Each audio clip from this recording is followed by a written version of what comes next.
Shakhan and Wilkerson Law Firm. Welcome, welcome, welcome. Thank you for joining us. As always, it's a pleasure to see you. Hopefully, you had an opportunity to peruse our channel. We have a number of long form content videos for you. They range from family law, divorce, men's rights to criminal defense.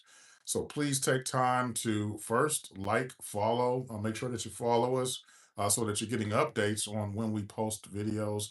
We post anywhere from 3 to 5 videos weekly. And so most of these videos are long form content. So they're chock full of information that's going to assist you, whether or not you have a case, or maybe you just want to learn a little bit more about the law, or you may have a family member that's going through some type of legal event that's similar to the topic that's being covered. Either way, it's important that you follow us if the video is something that's relevant or germane to essentially what you have going on or a family member, you may want to make certain that you forward it along to them so you can absolutely share all of these videos. They are shareable. But anyway, what we're discussing today is we're discussing how non-custodial fathers can really protect their relationships with their children. Okay, and so that's we get a number of calls from dads that are either going through a divorce or they're thinking about legitimation. Of course, here in the state of Georgia, unwed fathers do have to go through the legitimation process in order to be declared the legal father in relation to their minor children. So whether they're going through a legitimation process or maybe they've gone through those things already and they're just looking to modify custody. They want to think about how they can protect their rights as the non custodial parent. And we do have a number of dads that are actually custodial parents. So we don't want to leave those guys out. However, for the most part, the folks that give us a call are usually the non custodial dads. Okay. All right. So I'll go back over the usually a roadmap and we'll just discuss a little bit about what we have in store. But what we'll cover, I'll tell you what, we'll cover this. We're going to cover staying involved as a father, protecting your rights, building evidence if you are in the middle of a case or you anticipate a case, and then some of the common mistakes that we see fathers make, non custodial dads make. And then when it might be time to bring on an attorney and bring out the big guns. Okay. So those are the things that we'll be discussing today. My name is Genghis Shakhan. I'm the managing attorney here at Shakhan and Wilkerson Law Firm. We are a boutique law firm. We practice family law, divorce, men's rights, as well as criminal defense. So I said we're a boutique firm. So there's two attorneys. There's myself and attorney Chelsea Wilkerson. For the purpose of this video, let's talk about a disclaimer really quickly. This video is for educational purposes only. Of course, by watching this video, this does not establish an attorney-client relationship between you and the law firm of Shakhan and Wilkerson Law, or you and myself. Okay, and so hopefully you can glean something from the video, especially if you're a non-custodial father, or you may know one, and you be more than happy to forward this along to them. I think it'll be very, very helpful and beneficial to them. All right, so here are some practical strategies on ways that you can really strengthen your bond, especially if you anticipate that you may have a custody case or if you're in the middle of a custody fight. These are some things and some strategies you might want to think about. Okay, so one of the biggest fears that a lot of dads have that come to us, they come to us post separation or post divorce, and they really concerned about losing their relationship with their children, and it is actually a very valid concern. And so the good news is that there are some practical steps that you could follow that might actually assist you in staying involved and protecting your parental rights. Okay, so let's go over a few of those things. Number one is going to be just it's a very simple one. Is showing up. Okay, being present. All right. So you want to attend things like, of course, your designated parenting time. So you might have, if you are the non-custodial parent, I do want to. I've said it a few times. I do want to reiterate. This video is probably going to be more geared toward non-custodial dads. Again, that non-custodial father is going to be relegated to visitation, meaning that regarding physical custody, they have the minor child or children less than 50% of the time. Okay. And so visitation might look like it can look like a myriad of things. Maybe y'all contracted for something different in the settlement agreement, or maybe the court assigned visitation in your parenting plan. Usually you'll see something like every other week, but you'll sometimes see things like first, third, and fifth weekend. When there is a fifth weekend, usually you're looking at Friday 6 p.m.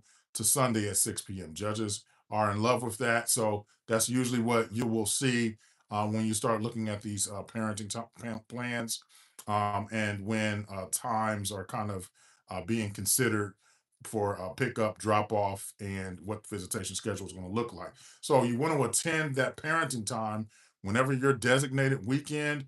If it's on, the first, third, and fifth weekend, it's the third weekend. You want to show up. You want to be present. Okay, school events, all right, sporting events. You want to show up for them, right? So even though it might not be your weekend, if your child has a piano recital, if your child is playing in a baseball game, heck, if they're involved, and I know this is outdated, in a Pokemon tournament, okay? If it's an opportunity for you to be involved in your child's life, you do want to take advantage of that opportunity when it presents itself. We talked about recitals, doctor's appointments, right? So maybe your child is going to have their teeth cleaned. Maybe they are going to have a bone reset, whatever they are at the doctor for. It's always great for a minor child, especially if they have concerns or fears, for dad to show up, be present in their child's life, and essentially, really address some of their concerns regarding, either, going under some type of procedure, maybe they're getting a root canal, whatever. Having dad present and your presence is going to make all the difference. Okay. So children remember consistency. So it's really important that as a dad, a non-custodial dad, that you are there. Okay. Not only do children remember it, but judges remember it as well. Okay. So imagine going into court, and you're essentially, the judge is asking you about your involvement, or maybe your counsel was asking you about your involvement in your child's life, and you're saying, "Hey, I was at last month's uh, doctor's appointment. I was at the previous month's the dental cleaning. My child had a cavity.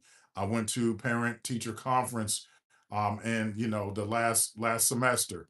Okay, I met with all my child's teachers. Okay, so those that kind of consistency is going to bode very well for you, especially if you're, again, embroiled in a custody fight of any kind, or you're just looking to modify custody, or make sure that you maintain the status quo. So the more involvement, the better, right? You do want to notate that as well. If there is a court order in place, and even if it's unfair, guys, this is important to note. Even if it's unfair, do make sure you are following it to the letter. Okay. So things that sometimes we see happen is dads will keep the child longer than they are supposed to, simply because they feel like they deserve more time with the minor child. That might be the situation. If that is the situation, then you need to go back to court and see if you can modify the parenting schedule. Okay, and so you don't want to engage in self-help and do those things yourself. It's going to put you in a situation where you could potentially be found in contempt. Okay, and that can adversely impact what your parenting time might look like. Okay, so don't refuse exchanges. Okay, so usually during the visitation, the minor child is being exchanged. Don't refuse to engage in exchanges of the child, and again, don't change the schedule yourself. And if if there needs to be some kind of change or modification, that's when you're going to want to loop your attorney in, or loop the judge in, get back in front of the judge and see if you can get it addressed. Don't try to do these things unilaterally. Sometimes, occasionally, if you guys are amicable, meaning you and the other party, if there might be small adjustments and tweaks that can be made in the visitation, and the parenting plan. That's fine, but just understand that that court order is the default, right? So that is what the judge is going to hold both of your feet to the fire regarding the court order. But if you guys want to do anything above and beyond that, well, then that was fine. Okay. the biggest thing that you don't want to do is you never want to miss parenting time. If that's something that you can help, okay?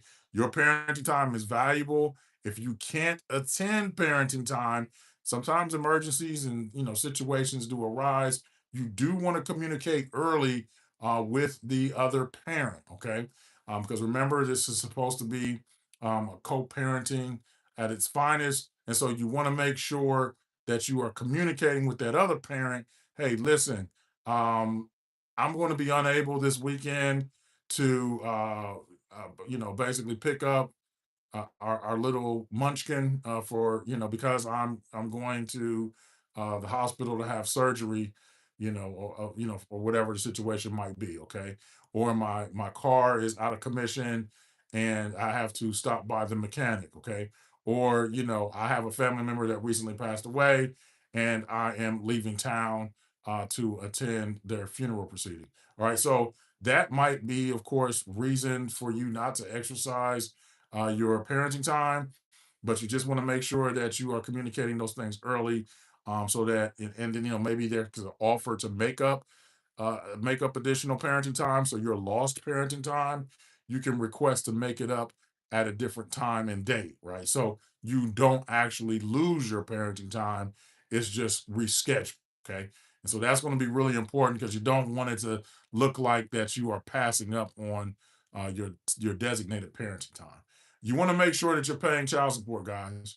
All right. So even if you're not seeing your child, and that's a big one for guys, because we oftentimes see gentlemen in our office. They'll say, "Hey, listen, I don't get to exercise any visitation, so I'm not going to send any child support."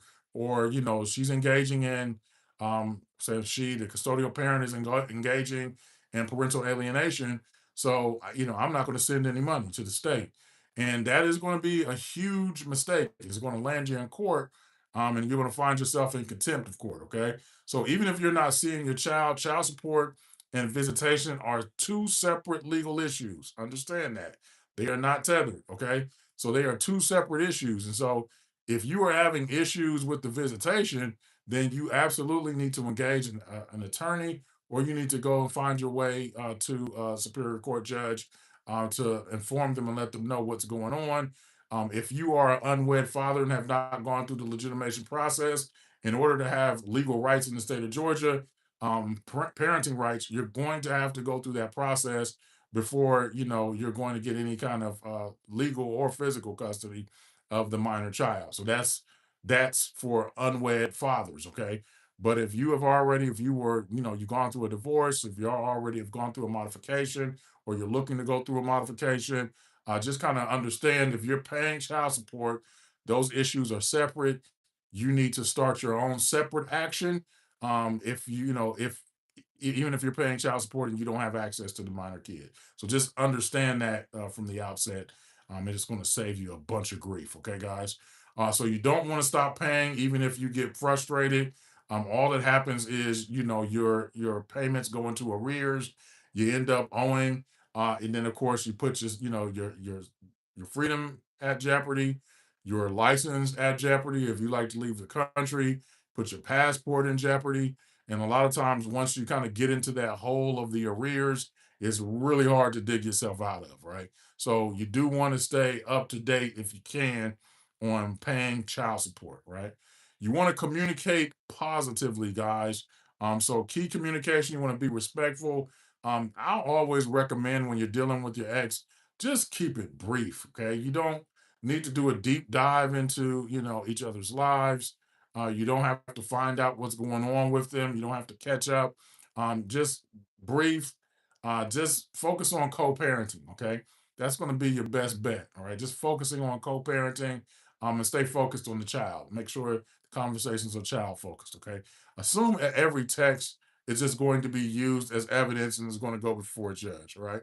So if you guys are communicating, you're amicable enough where you're communicating via text, just be mindful not to engage in any um, back and forth banter that is going to be negative, because just assume that your text messages are going to find their way into the superior court and they're going to be used as exhibits and they're going to be used against you. Try not to speak negatively about the opposing party or the other parent. That's going to be huge. Never criticize the other parent, their family, or even their new partner. Especially don't do it in front of the child. Okay, that's just it's bad practice. It doesn't put you in the negative and put you in a positive light. And it just you want to protect your child's emotional well-being. A lot of times, parents and I should say the adults are so focused on themselves that it's very difficult to be child focused and focusing on the psychological and the emotional well-being of the minor child. So all the negative talk, just keep it to yourself. You know, we understand. You feel some type of way about your baby mother. You feel some type of way about your baby father. Um, you have every regret in the world that you decided to procreate with them. It was a bad decision. Whatever, however you feel, that feeling should be internal and it should remain internal. You don't have to vocalize it. Okay. So we understand that things didn't work out, but as a result, you have an issue. You have a minor child, an issue over that relationship. So you need to make sure that you are co-parenting and putting your best foot forward. That goes for both the custodial and the non-custodial parent. And you want to document everything, fathers.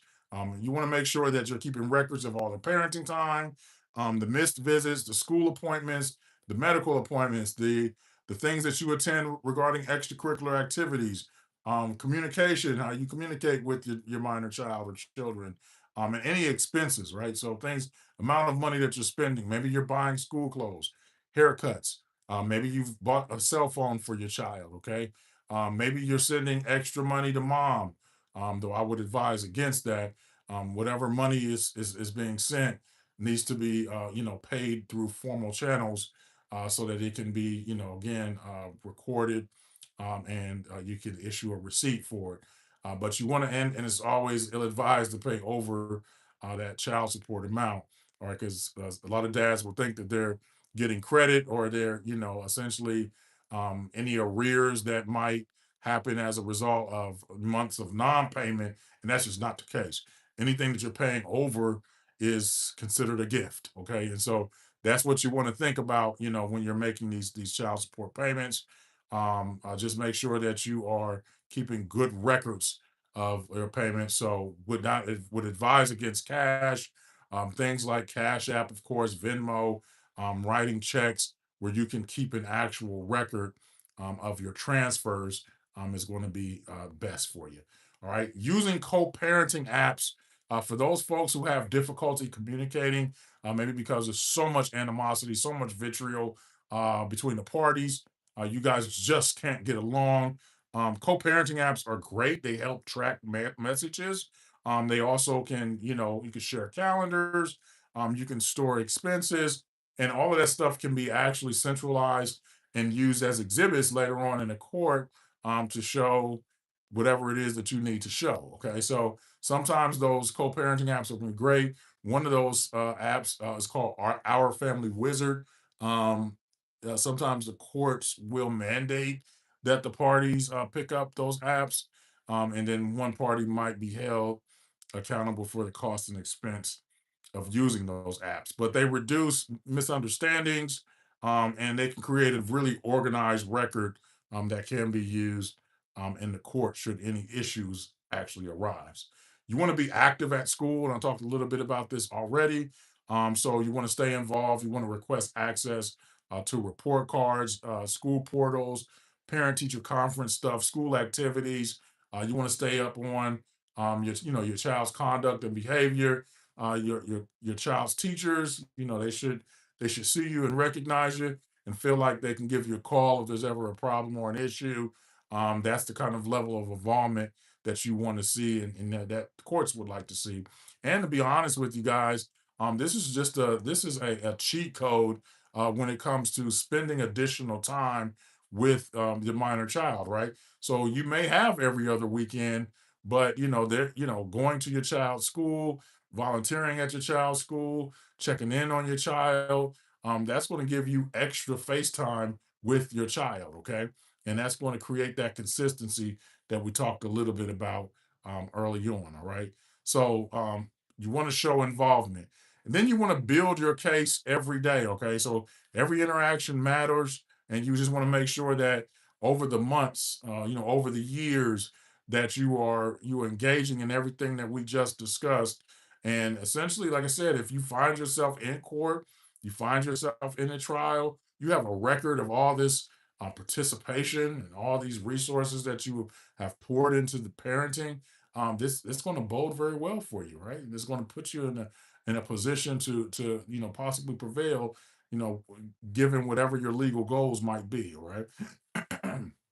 Now, here are some social media mistakes that we see people make, and so we always have to, when we have these talks, we always have to have a social media discussion because social media kills cases. All right, and so one of the mistakes that we see people make is they're posting arguments or insults about the other parent on social media. Again, guys, this stuff is going to be used as exhibits in the courtroom. You're showing either you're threatening people on social media, namely the other parent, or you're showing these party photos that might show you as unfit. All of that stuff is going to hurt and hurt and hurt your case. So you don't want to put yourself in a position where you look like you are an unfit parent. Okay, that's the quickest way to lose parenting time. All right. So assume that the opposing side will see it. Chances are they have a fraudulent account and they're following you and they're waiting for some kind of a misstep that they're going to just take that and run with it. So keep that in mind. You don't want to violate the court orders. Just getting back to what I talked about earlier regarding court orders, you want to make sure you don't violate them, even if you disagree with them. You want to see if you can get it modified. Okay, get back in front of that judge and see if it can be modified. You don't want to ignore it. And again, violating it is just going to create future problems when it comes to custody. And so, if the other person, and just talking about visitation, if the other parent is denying you visitation, you want to stay calm, all right? Document it, don't retaliate, and then talk to your attorney about maybe what next steps might need to look like, okay? And then keep that parenting journal, which I discussed earlier. We talked about documenting things. That's going to be your parenting journal, okay? Record those visits, activities, everything we talked about, conversations, school involvement, milestones, all that goes into that call it a diary or a journal. Then lastly, when should you hire or bring on or retain an attorney? And this is for our dads. An attorney can help if your parenting time is being denied. If the other party's engaged in parental alienation, you know what that is. If you follow us, there's other videos that we have that discuss parental alienation. You want more custody, or the other parent is trying to relocate with your child, okay?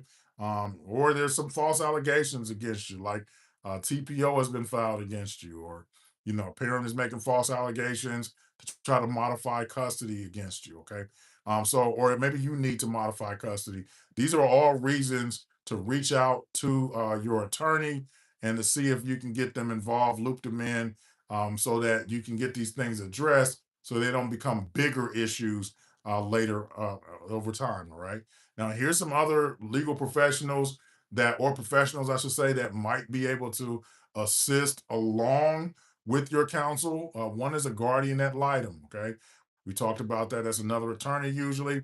They are usually considered the eyes and ears of the court, a parenting coordinator, a family therapist, a child psychologist, a private investigator. Depending on your attorney, depending on your case, depending on the facts, these other professionals might be engaged by your law firm to help make your case or to help defend your case. Really just depends. Okay. All right, then wrapping up, lastly, here are some common mistakes that we see fathers make when it comes to their cases. They're giving up parenting time, they're fighting through the child, which is always a mistake. They're sending off angry text messages. They're missing child support, which is another mistake. Violating court orders, which is a huge mistake. And then the biggest mistake, in my opinion, is you're just waiting too long to bring on counsel. Okay. So the stuff is going on. It lingers. It lingers. And then you find yourself in court, and rather than playing offense, you might be playing defense. And then maybe you think a little harder about whether or not you need counsel. The other side has counsel, and now halfway through your case, you realize you do need counsel, and you've already gotten some bad temporary orders against you. And the other side has momentum, all the momentum. And all you needed was, you should have called an attorney probably 3 months before you did. You tried to save a few dollars, and you're going to lose, okay? Because you didn't put yourself in position to prevail, okay? So those are the biggest mistakes that we see dads make, unfortunately. So you want to just keep in mind, bring on counsel when it's necessary, and you kind of know when you should probably have a legal professional get involved. You want to be present, be reliable, be supportive, and be respectful, okay, as a father. All right. All right. So being a great father isn't measured just about the amount of time that you're spending with a child, is measured by what you do with that time. Okay.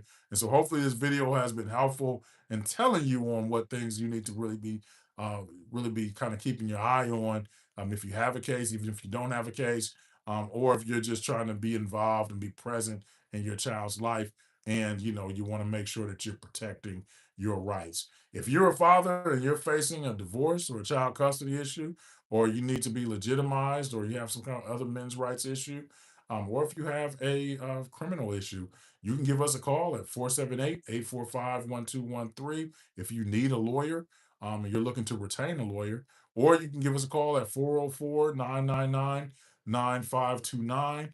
We'd be more than happy to sit with you in a consultation, and then determine whether or not we would be a good fit for you.